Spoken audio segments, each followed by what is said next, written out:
and thanks so much for joining us. The program is Black America. I'm Carol Jenkins, and I am so happy today to have here in the Black America studio Tiffany Dufu, who has written the book I wish I had when I was raising my kids and juggling work, babysitters, and sanity. The book is called Drop the Ball, Achieving More by Doing Less. And it should be in every family's library. I say that not in every woman's library, in every family's library.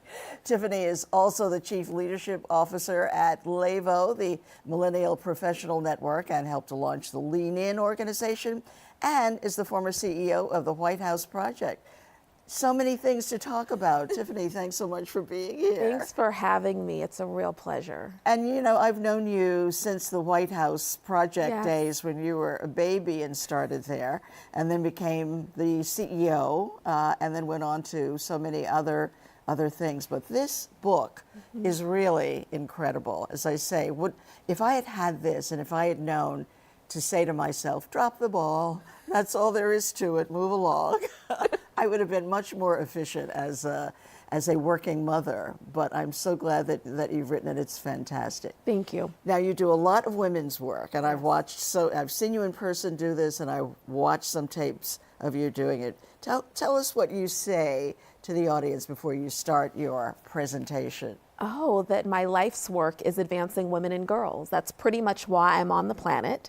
So my life is very simple. I already know what's on my tombstone, and I'm just kind of project managing my life backwards. And right now, I feel really lucky that I get to execute my purpose as a guest on Black America.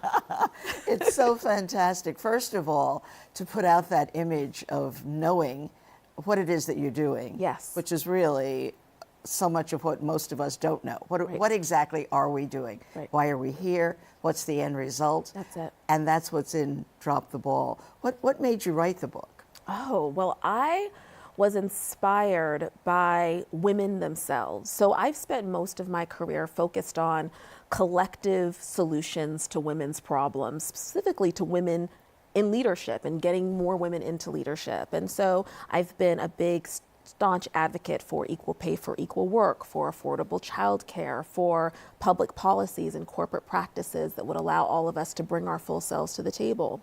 But you know, a few years ago, and it was in 2013 when Lean In came out, because I was a big proponent of that movement. That's book right. And That's right, an organization. I did a lot of public speaking, and I had this interesting experience. I would spend 45 to an hour talking to a group of women about these collective solutions. But when it was time for the Q&A period, women would ask what I thought initially was a very personal question that had nothing to do with what I was talking about. So basically a woman would, raise her hand during the Q&A and she would say, Tiffany, I just have one question. While you were talking, you mentioned that you have a daughter that's 7 and you have a son that's 10. And your husband, you mentioned him, he's in Dubai and you're in San Francisco with us, but you live in New York and you're going to be in Baltimore tomorrow. And we like your dress and you seem really happy and really clear about your passion and purpose and you seem fit. And we're just kind of wondering, how do you manage it all? And I used to have one line that I would give to deflect that question because I thought it was a personal question. And I would just say, well, I just expect far more from my husband and far less from myself than the average woman. And people would laugh. And then I would try to move them on to what I thought were more substantive questions about women and leadership and collective solutions. But one day I stepped back from the podium and I had what I call one of my Tiffany's Epiphanies, which is that, Tiffany, it's not about you.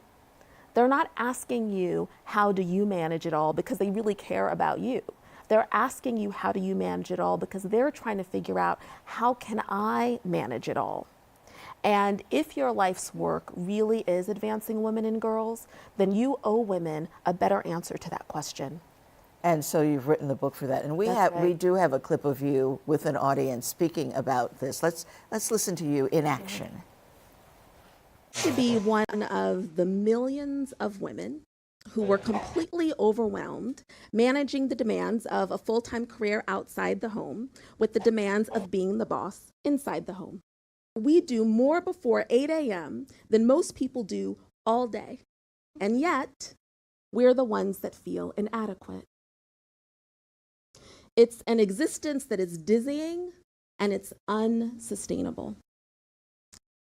I mustered up enough courage to do the one thing that's more terrifying for women who are afraid to drop the ball than dropping the ball itself. I asked for help. And to make matters worse, I had no choice but to turn to the one person who I felt was the most unlikely helpful source: my husband. You see, like many wives, I had tried unsuccessfully to get my husband to do more around the house. I would delegate tasks, he wouldn't do them, or he wouldn't do them like I wanted him to do them. And so I ended up just doing all of the work myself. I decided that this time I would delegate something really simple. Well, and of course I know Kojo. And the one thing I have to ask about the book, I was saying, as I was reading along, I said, I wonder if this formula works if you're not married to Kojo. You really need like this super cool, handsome, brilliant guy to be married to who's going to actually sort the laundry. I agree that he's super cool, and I agree that he's handsome. Yeah. The one prerequisite I would say is you do need someone who believes in you, fundamentally. I mean, it doesn't work if you happen to be partnered with a jerk, whether they're a man or a woman or anything in between. But part of the reason why I wrote the book is because it does chronicle the evolution of our relationship that was very traditional in the beginning when it came to the division of labor at home. I mean, both of us, if you asked us, would have said we were a very progressive and modern couple. But if you did an analysis of the division of labor in our home, we were no different than a couple from the 1950s. We really weren't. And that was fine for a long time in our relationship until we had a child. And then it all fell apart. And that's part of what the book is about. So I needed to take the time to explain and to share with women that this person that you see on the stage right now, that's not the full story. That's not the full picture. And I really believe that more women telling their stories and explaining how they got to where they are will be really helpful in just demystifying success. Now, I want to go back and have you place yourself in Black America, because it's really important. I think the reason that you're able to give us such sound, educated advice is that you started actually taking care of a family when you were 13 years old, right? I mean, you had major responsibilities at 13. So yes, tell us a little bit about. So my parents are from Watts, LA. I was conceived in the 1970s, and Watts was a rough place. It was a rough time. One of the reasons why I'm incredibly patriotic is because my parents were able to break a very vicious cycle of poverty and addiction and violence in just one generation. I don't know any of those cycles because my mother, when she found out she was pregnant with me, convinced my dad to join the Army.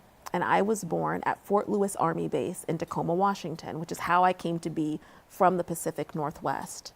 So, my mother made a decision, as many women do, that she would prioritize her family. And it was my father who ended up going to college on the GI Bill, eventually getting a PhD in theology. And all of the social, economic, political capital that our family amassed. Literally, when I was growing up, by the time I was 13, we lived in a nice house with literally a white picket fence around it. You had the American dream, right? We had the American dream.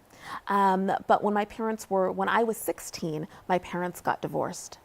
And when that happened, my feminism kind of came to life, because what hit me was that the decisions that we make as women really can impact us economically, can impact us socially. And my mom struggled tremendously after the divorce, and unfortunately fell back into some of those cycles that she had escaped that I knew nothing of. And I became the woman of the house. That was by default. It was because I was the one, yes, at 13, that was coming home and was helping to prepare dinner and doing chores. And so seemingly my dad and my younger sister at that time didn't pick up on on a lot of these skills. And I love the story in the book of your saying, okay, I've had it, you guys, and you assign cooking duties to your father and sister, and then what they turned up would have been what I would have turned up was so bad. You said, no, never mind, I'll do it yes, myself. I said, never mind. Yes, I got very stressed because I was doing my schoolwork, like my scholarship was very important to me. Right. And I was also managing a home. And I kind of got tired of it at one point and told them that we needed to take turns making dinner. But on my sister's first night, she made hamburger helper, this cheesy macaroni beef. One of my favorites, Tiffany. You can imagine. You know my children, so you know my poor kids, right? Yes, yes. It was cooked all the way through. Oh, great. It was. And my dad opened a can of pears and made top ramen and then toasted some toast. And I'll never forget him putting the top ramen and the pears on the same plate and it making the toast soggy and me thinking, you know what, I'll just do this. Right, you'll do that. And so you went on somehow, managing this family, went on to Spelman. Yes. And then launched this career in the women's world, right? Almost right from the beginning. Yes, well, I was at Spelman for a year before my dad called to tell me he couldn't keep me there. He couldn't afford to keep me there. He was a single dad. And, you know, it was the most crushing thing at the time. But of course, everything happens for a reason. I wouldn't have met Kojo if I hadn't have transferred to the University of Washington. Right. But I did very early have a clear sense that I wanted to make a difference for women and girls, that I wanted to do it in the nonprofit sector. I chose fundraising as a profession because I still needed to care for my family. I was a young person, I was married, but I was helping to support my mom. And my younger sister. So it was really important for me to ensure that I was earning a livelihood, but also doing something that was important in the world. And you know better than anyone, when you're in the nonprofit sector and you know how to raise money, you can pretty much get a job anywhere. That's true, because nobody else wants to do it, really. Nobody else wants to do it. Everyone has a great idea about how to make the world a better place, right. But no one knows how to get the money in order to make it happen. Exactly, but you were tremendously, and still are tremendously successful in that way.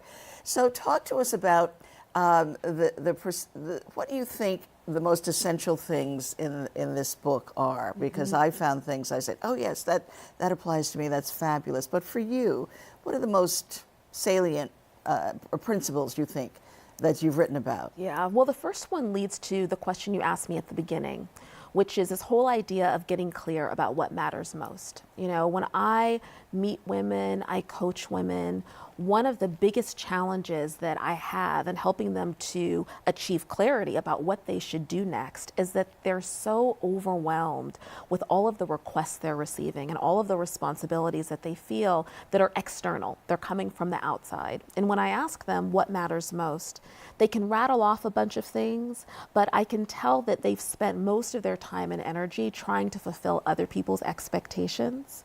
And getting clear about what matters most to each of us really then serves as a filter, right? We've got a filter for what should I be focusing on, what shouldn't I be focused on, but most importantly, another concept in the book is getting clear about your highest and best use. And once you're clear about what matters most to you and what your highest and best use is in achieving it, it helps to simplify the swarm and the swell of every single day. And I give you an example. This morning, I have a lot to do. I have a lot on my plate. I know your adorable children as well. Yes, yes. One of the things that matters most to me is raising conscious global citizens. Okay, so I'm not just raising children, I'm trying to raise conscious global citizens, and that's what matters most to me. It's more important than what college they go to, it's more important than what instrument they play, that at the end of the day, that's what I'm trying to achieve. Because I'm someone who has lots of practice at helping people to achieve clarity through guidance and encouragement, and since I'm my children's mother and I'm the best person to instill values along with their other family members, then my highest and best use in raising conscious global citizens is engaging my kids in meaningful conversations every day. So at the end of today, I will know that I've done my job as a mother in this lifetime if I have engaged both Kofi and a KUA in a meaningful conversation about the decisions that they made today, what happened today, what kind of day did they create for themselves today, and knowing that. And there are all kinds of other little things. Right, but how do you find the space, the time to do that? Did you do that this morning as everybody's getting ready, or will you do that tonight? I'll squeeze it in this evening, but I think the bigger point is that there are other smaller things that need to happen that won't happen, right? So for example, Kofi has this little rash on his arm. I think it might be eczema or something. It's been there for a few weeks. He's a 10-year-old boy. He hasn't complained about it. You know, a lot of moms would be really stressed that they haven't picked up the phone and called a doctor or some kind of health care professional. But I really believe in my gut it's going to be okay. That can wait until Monday. And I'm going to make sure, though, that I get in the conversation with him today. Right. So one of the things that I see that you are is extremely organized. I love the idea of the schedule, and everybody has a copy of it. The kids have it in their backpack, and Kojo has one too in his backpack or his attaché case, I assume. You know, talk about that. Yeah, so the importance of the schedule, and you're referring to something that was in the New York Times, our Sunday routine.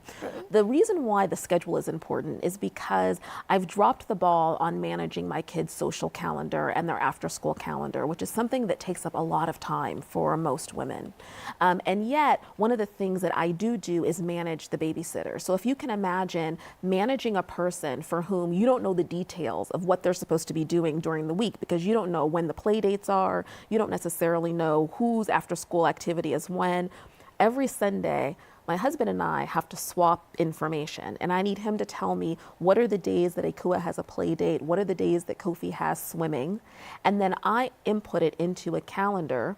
We go around and we share so that everybody knows what's happening, and then I email it to the sitter. So it's actually a really important tool to help us avert what would every week be a bunch of disasters. Right. So we assume we've implied it, but we know that Kojo is doing a lot. He's picked up the ball as you've dropped it. Oh, absolutely. So, but what about the women who don't have a Kojo in their life? What recommendation is that? Because if you drop the ball and there's nobody there to pick it up, you're in big trouble. That's right. So, you know, one of the things that I share are examples in the book of women who don't have a partner. And the creative ways in which they've managed to figure out how to cultivate a village and how to cultivate partnership. And I'll be honest and say, I actually think that women who don't have formal partners do a lot better job of this by virtue of necessity. So for example, there was two women that I met, one's Rhonda, one's Cecile. They're both single mothers. And they figured out over lunch that they should live together, right? One of them needed to move out of her apartment. Another one needed to make sure that her son was close to the school that he needed to go to.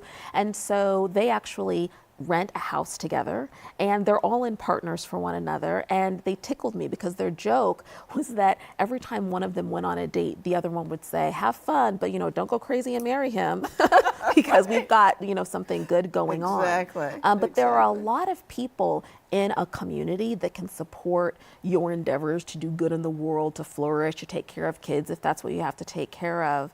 And believe it or not, even with a partner full time, it still requires a village in order to raise children, have a career that you're passionate about, be healthy, be fit. So even Kojo and I have to cultivate people like neighbors, which you have to intentionally do these days, unless you live in a very traditional community that you grew up in. You have to actually say to neighbors, no, this is what would really be helpful to me. Engaging sages and mentors. I have mentees in my life who help me to do so many different things, Carol. So there's lots of people. Call them the sage. My sage mentors. Sage mentors. Right. That's what we all need. Yes, right? Exactly. Right. So now you have a fabulous website too that people will be able to go to, tiffanydufu.com. That's it. And we have a clip from one of your Tiffany Epiphanies. My vlog. Let's take a look at that. The way I see it, between all of our meetings, carpools, text, emails, phone calls, play dates, laundry loads, soul cycle classes, or guilt over missing the soul cycle classes, women are doing enough. In fact, on any given day, most women are trying to do what is humanly impossible, which is why we're so tired and stressed. I, for one, am taking one thing off of my plate: my 10-year-old son's haircuts. I realized that I'm the only one in my house who seems to feel that I'm a bad mother and that he's going to be some failure if he doesn't get his haircut every 2 weeks. It brings me a lot of anxiety. So in 2017, I am dropping the ball on Kofi's haircuts. That was tested last weekend. Yes, Big time, because there was a New York Times photojournalist scheduled to be at our apartment at 10 o'clock on a Sunday morning, and Saturday at 4 p.m. Kofi did not have a haircut. And because I had publicly declared that I was going to drop the ball, it took every cell in my body not to scream out loud, Go get a anyone haircut. see that this child needs a haircut? So it's you will get tested. Oh, absolutely, absolutely. Yeah, I see that that in the book. One of my favorite parts was this the happiness, because we're all so I just want to be happy, you know. Yes. And you have 3 rules for for that. One is to break free of guilt. Yes. So are you non-guilty about the haircut? Non-guilty about the haircut. Right. Non-guilty. I think that's why getting clear about what matters most to you is very important, so that you can be selective about the things that you're going to give yourself permission to feel guilt over. But keep in mind what guilt is. Guilt is a feeling that you've committed a moral transgression, that you've done something deeply wrong. And one of the things that I find both ironic and heartbreaking is that the very people, women, who largely are spending their time focused on the care and the well-being of others are the very same people who feel that they've committed a moral transgression in the process of doing that in the world. And that's, at the end of the day, what I would love to free women from, is this feeling that they're culpable, that they've done something wrong consistently, when honestly, every day, every woman I talk to is just trying to do the best she can for herself and for the people around her. And the next item is respect our boundaries. Yes, this is a very difficult one for women, and it was a very difficult one for me, especially earlier in my career, when I would get very upset when I would do things that I assumed people were asking me to do. And That's I had interesting. Yes. So it's we expect that other people are expecting. Yes. And that's where you get in the trap. Yes, and it actually happened to me. Kojo had to help me the other day. Last week, I needed to work out of his office. And so I went to his office in the morning. I dropped off the kids. When I get to his office, there's clearly a big, important meeting happening. There's all of this glass. I can see in the conference room that the CEO of his company, the co-founder of the company, the CFO, they're all in this room. Right. Kojo's nowhere to be found. So he hasn't gotten there yet, even though I've left our home, dropped off the kids, and am now in his office. So when he waltzes in an hour later with this cup of coffee, I say to him, "Where were you? Where have you been? There's obviously an important meeting happening in the office today." He says to me, "Well, I wasn't scheduled to be in that meeting." I said, "Well, all the more reason why you should have been here before everybody else to say hello," right? Now, any professional woman understands my sentiment about why you would want to be at the office first thing in the morning before everybody else who was scheduled to be in that meeting. Right, exactly. Because we have our own sense of expectation of what it means to be a good worker. Right. To be a good daughter, a good wife. Just put good in front of any of our roles, and women know, we understand what that means. Kojo, on the other hand, had no sense of that pressure that it wasn't even my office. It wasn't even my workplace. I was feeling the pressure on his behalf. On his behalf, right. Right? And it's that pressure that is really difficult for us to, overcome, but also really getting clear about communicating with other people what we can do and what we can't do, and not having to make an excuse. Exactly, not excusing. No, I'm not available. So you say one has to develop happiness habits. It has to be a habit. What's a habit? I know exercise is a happiness habit. Oh, I have lots of habits. Well, movement. What I say is moving my body is definitely a happiness habit. Right. I try to get to the gym, but even if I can't get to the gym, just putting on Beyonce or Shakira and dancing for a few hours. Right. A few hours? Oh, are you? There will be nights where it's 10 o'clock. Right. I'm supposed to have gotten in the bed. I'm telling Kojo, bye, honey, I'm going to bed. But I just put on the Beats pill just for one song. And before you know it, I've gone through Lemonade 3 times. Right, right, You know? right. So, yes, unfortunately, sometimes it can be hours. I love Lush bath bombs. I love taking baths, but you know, one of my favorite happiness habits is just a long conversation with a girlfriend. You remember when we were adolescents and we could just talk on the phone for Right, a remember long those time? old-fashioned phones, Yes, right? you used to like wrap yourself up in it. You couldn't have a private conversation because, you know, it was attached to something.